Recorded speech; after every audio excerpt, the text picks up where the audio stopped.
जय Hind defence lovers. आज की टॉप हेडलाइंस कुछ इस प्रकार है।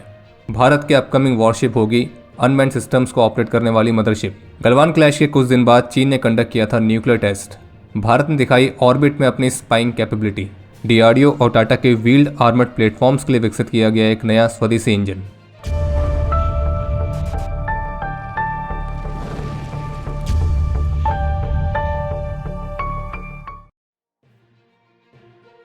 लेटेस्ट मीडिया रिपोर्ट्स के मुताबिक भारतीय नौसेना का जो प्रोजेक्ट 18 है, जिसके तहत नेक्स्ट जनरेशन के स्टेल्थ गाइडेड मिसाइल डिस्ट्रॉयर्स को विकसित किया जाना है, तो इसके तहत बनने वाली वॉरशिप्स को एक ड्रोन मदरशिप की तरह डिज़ाइन किया जाएगा, जो कि सरफेस के साथ साथ अंडर वाटर ऑपरेट करने वाले अनमैन्ड सिस्टम्स के लिए भी काम करेगी। और ये worship autonomous under water vehicles की मदद से माइंस को ढूंढने और समुद्र तल की निगरानी के लिए इस्तेमाल किए जा सकेंगे। बाकी हथियार के तौर पर इसमें सरफेस टू एयर मिसाइल्स, जिसमें भारत के बराकेट सिस्टम के साथ साथ अपकमिंग कुशा सिस्टम्स के एलिमेंट्स भी शामिल रहेंगे। बाकी निर्भय, ब्रह्मोस 2 तो इस तरह की क्रूज मिसाइल से भी इक्विप्ड रहेगी। और ये लगभग 13,000 से 14,000 टन तक के डिस्प्लेसमेंट वाली वॉरशिप होगी। और बाकी इन डिस्ट्रॉयर्स में इस्तेमाल करने के लिए मल्टीपल स्मार्ट टेक्नोलॉजीज को ऑलरेडी हाल ही में टेस्ट भी किया गया है। आज सोशल मीडिया पर भारत के जो made in India defence equipment हैं, वो काफ़ी ज़्यादा चर्चा में चल रहे हैं। और उस चर्चा का कारण ये है कि भारत के चीफ ऑफ डिफेंस स्टाफ ने जो अभी हाल ही में आर्मीनिया की ऑफिशियल विजिट करी थी, तो उनकी इसी विजिट से संबंधित एक वीडियो भी सामने आई है, जिसमें आर्मेनिया ने पहली बार सार्वजनिक रूप से उनके उन मिलिट्री सिस्टम्स को डिस्प्ले किया है जो कि उन्होंने भारत से खरीदे थे। और उन मिलिट्री सिस्टम्स में शामिल है आकाश 1 medium range air defence system, Pinaka multi barrel rocket launcher system, ATAGS-2 artillery guns और 155 mm के ट्रक माउंटेड हाउविट्जर्स, जो कि दिखाता है कि ये जो इंडियन सिस्टम्स हैं, ये आर्मेनिया की मिलिट्री में ऑपरेशनल भी हैं और सफलतापूर्वक इंटीग्रेट किए जा चुके हैं। जो आकाश 1 है वो आर्मेनिया की मिलिट्री को एक क्रूशियल एयर डिफेंस लेयर प्रदान करता है। जो पिनाका सिस्टम्स है वो आर्मेनिया को एक रैपिड और बेहद lethal area denial artillery fire power प्रदान करते हैं। और जो ATAGS और 155 mm की ट्रक माउंटेड हाउविट्जर हैं, तो ये आर्मेनिया के रगेड टेरेन में एक लॉन्ग रेंज की फायर पावर की कैपेबिलिटी प्रदान करते हैं। और आने वाले समय में भारत और आर्मेनिया के बीच कुछ और महत्वपूर्ण डिफेंस डील्स होने की भी उम्मीद है।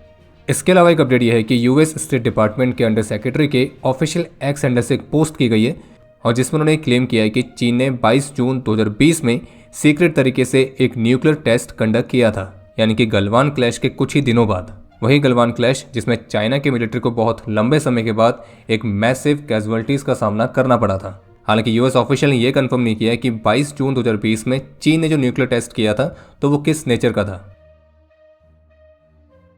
भारत ने स्पेस सेक्टर में एक मेजर माइलस्टोन को अचीव किया है, जिसमें एक अहमदाबाद बेस्ड अजिस्टा इंडस्ट्रीज ने अपनी 80 kg की अर्थ ऑब्जर्वेशन सैटेलाइट, जिसे AFR कहा गया है, तो उसकी मदद से इन ऑर्बिट स्पाइंग और मॉनिटरिंग कैपेबिलिटी को डेमोन्स्ट्रेट करके दिखाया।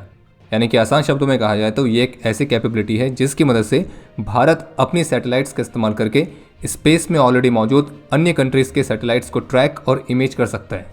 और ये जो कैपेबिलिटी है, इसे इन ऑर्बिट स्नूपिंग करके डिस्क्राइब किया जाता है। और अजिस्टा इंडस्ट्रीज द्वारा बनाई गई जो ये AFR सैटेलाइट है, तो इसने लगभग 300 किलोमीटर से 245 किलोमीटर के डिस्टेंस पर इंटरनेशनल स्पेस स्टेशन की बेहद ही क्लियर इमेजेस को सफलतापूर्वक कैप्चर करके अपनी ये कमाल की कैपेबिलिटी डेमोन्स्ट्रेट करी थी।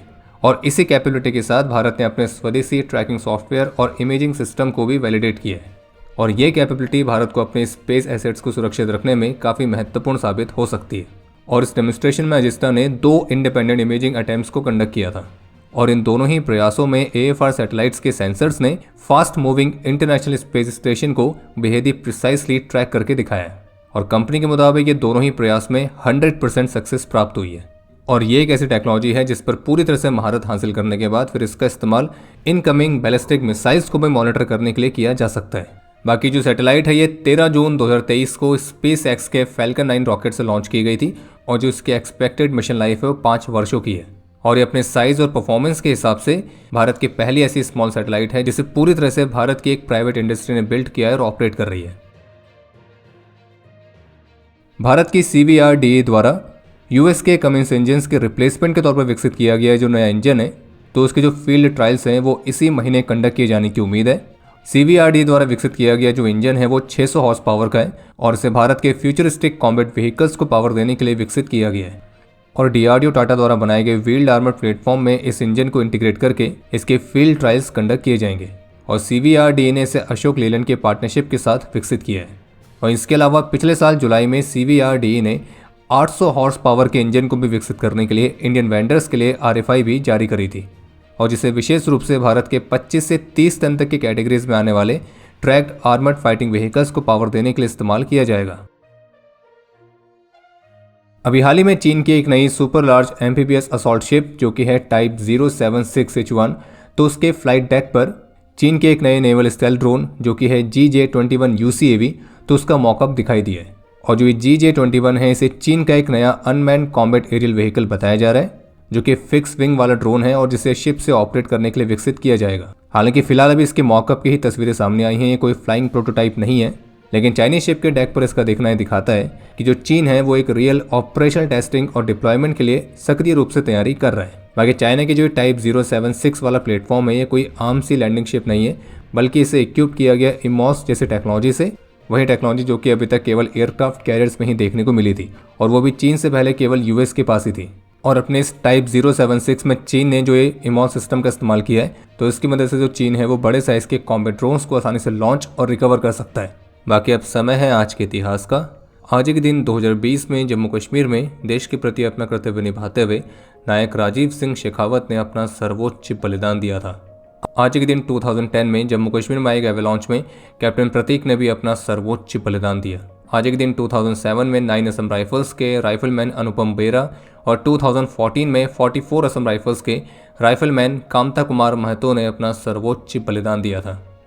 और आपके लिए आज का प्रश्न है कि वर्तमान समय में स्पेस में भारत की टोटल कितनी सैटेलाइट्स हैं? और अब समय है आज के टॉप 3 कमेंट्स का, जो ये रहे आपकी स्क्रीन पर।